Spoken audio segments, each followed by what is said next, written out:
Le parti LNI se dit surpris d'apprendre sa suspension des activités de la Dynamique pour la majorité du peuple, DMP, sans notification officielle. Par communiqué en date du 25 février 2025, le parti rappelle sa position sur les divergences stratégiques au sein de la coalition et plaide pour une gouvernance interne structurée autour d'un programme commun. Aussi, la formation politique dirigée par Gabriel Sassou-Vidos Aniron appelle à une réunion de crise pour clarifier les orientations de la DMP.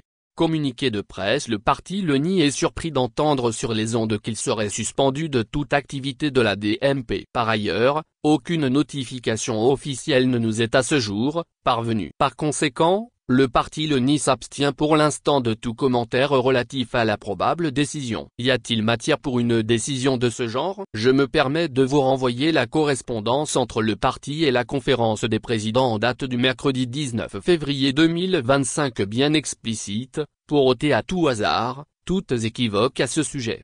Bonjour Madame la coordinatrice de la DMP et chers collègues de la conférence des présidents. J'espère que tout le monde se porte bien. J'ai lu avec le plus grand intérêt l'exhortation faite par Madame la coordinatrice pour que ma présence soit effective. Toutefois, je voudrais faire remarquer que l'ordre du jour ainsi libellé au point 1, élection sénatoriale, laisse entrevoir un bilan de cette activité. Le parti LNI n'a pas eu la même approche pour ces élections. Donc nous ne pouvons pas faire ensemble le bilan d'une activité où il y a une dichotomie d'approche. Je considère que nous au parti LNI qui n'avions pas boycotté l'activité, pouvons faire notre bilan, tirer les leçons nécessaires pour la suite de la lutte. Toutefois, si c'est pour évoquer cette dichotomie d'approche des élections sénatoriales dans la DMP, j'ai déjà répondu à ce sujet dans notre conférence locale du lundi 10 février 2025 et de surcroît, le mercredi 12 février 2025. J'ai fait une restitution à vous tous, collègues de la DMP sur cette même plateforme,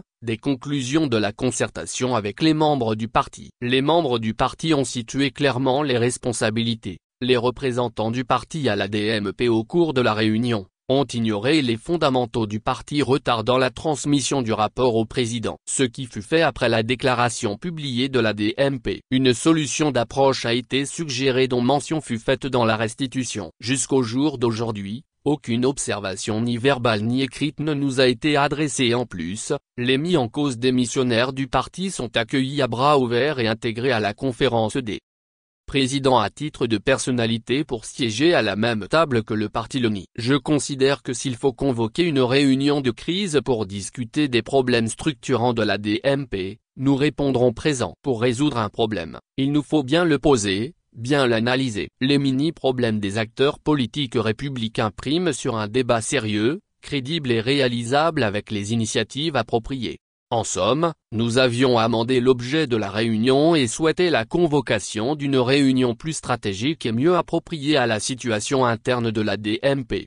À chaque étape de la lutte, sa stratégie. Pour information, je signale que nous sommes un groupe composé de 04 partis politiques avec des personnes ressources et des associations enregistrées ou non enregistrées au ministère de l'administration territoriale. Cette composition hétéroclite d'acteurs politiques et de structures civiles voire de ressources humaines, nécessite au minimum une harmonisation des programmes respectifs, base de collaboration saine pour créer ainsi le lien, le ciment, bref en un mot le programme commun, qui constituerait la balise d'une gouvernance interne. Le projet alternatif pour rendre l'alternance possible. L'absence du dit programme commun ne crée guère la convergence du groupe, mieux, elle ouvre la voie à l'hégémonie d'une composante du groupe sur les fédérés circonstanciels, créant ainsi le phénomène de phagocytose, le primat de la personnalité individuelle sur la boussole que devrait être le programme commun. Dans telles conditions, le mode de prise de décision devient aléatoire et manque de fondement conceptuel et convergent. Il ne peut pas être majoritaire, la synthèse et la règle. Nous observons que la stratégie pour les prochaines élections municipales serait donc de s'arrimer à la navette en /EFDR en procédant avec une méthode identique, à savoir le même mode opératoire par des expulsions des militants, et se montrer aussi radical que ici. Le devoir à la sagesse nous interpelle à appliquer les conclusions et les recommandations des dernières journées de réflexion de la DMP, séminaire tenu les 19 et 20 juillet 2024. Ce qui permettra à la DMP de tourner le dos à des décisions fluctuantes à géométrie variable, faisant ainsi de la DMP Un vaisseau amiral dont les décisions seront assises sur un sol solide avec un objectif précis et un programme commun, au lieu de papillonner d'un mirage à un autre.